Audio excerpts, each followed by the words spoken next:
Family secrets, quiet rituals, and a creeping supernatural presence. Shudder's newest horror entry, The Surrender, looked like it had all the makings of a slow burn classic, but does it deliver or does it unravel before the final curtain?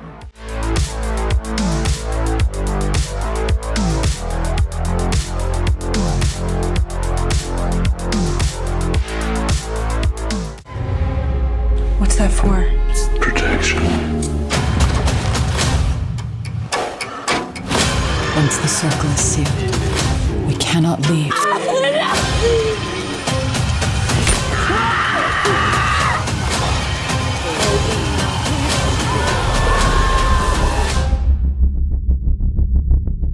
Hey everyone, welcome back to the channel. Today I'm reviewing The Surrender, the new supernatural horror film streaming on Shudder. It's directed by Julia Max and stars Colby Minifie, who you might recognize from The Boys, alongside the always reliable Kate Burton. Let's dive into this quiet but moody little horror film and see where it excels and where it stumbles. Before we get into the plot, make sure to like and subscribe if you enjoy horror reviews like this. It really helps the channel out. And if you want to support the channel directly, I've got a Patreon where you can subscribe for just $1 a month or $5 if you want to request a specific movie for me to review. The film follows a strained mother-daughter duo reuniting under grim circumstances as the family patriarch lies on his deathbed. After he passes, the grieving mother, desperate and unwilling to let go, hires a mysterious stranger to perform a ritual meant to bring her husband back from the dead. What unfolds is a tense, slow-burning supernatural tale where grief, guilt, and desperation collide in unsettling and often eerie ways, putting already fragile family bonds to the ultimate test. Let's start with the good, because honestly there's a lot to appreciate here, especially in the first two acts. The film immediately establishes a heavy atmosphere, leaning hard into ambiguity and emotional tension. There's a lot of visual storytelling going on. Quiet glances, lingering shots, subtle cues that invite you to piece things together yourself. It's definitely a movie that rewards your attention. Performance-wise, this is where the film shines brightest. Colby Minifie and Kate Burton are phenomenal. Their mother-daughter dynamic feels raw and lived in, especially during the more explosive emotional moments. Whether they're working together to care for the patriarch or absolutely tearing each other apart in a screaming match, it's compelling stuff. And when the horror finally ramps up in the back half of Act 2, the visuals start to deliver. We get some ritualistic imagery, creepy supernatural moments, flashes of gore, and even a touch of body horror.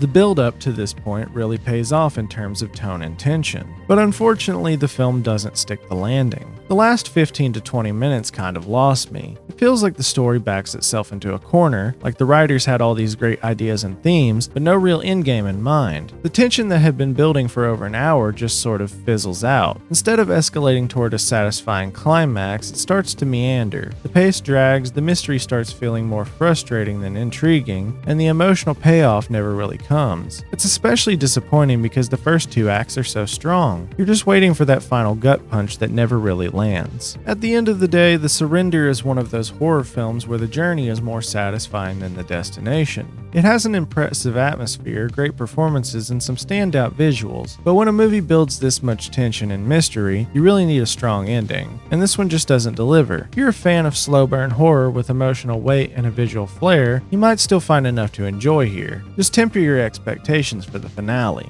I'm going to be giving The Surrender a 2.5 out of 5. It's halfway to greatness, but that unsatisfying third act keeps it from crossing the finish line. Still, I'll be keeping an eye on director Julia Max. There's real talent here, and I'd love to see what she does next with a stronger script. If you enjoyed the video, don't forget to like and subscribe. It really helps me out and keeps these reviews coming. And again, check out the Patreon if you'd like to support the channel directly. $1 gets you in, $5 lets you request a review. Thanks so much for watching, and I'll see you guys in the next one.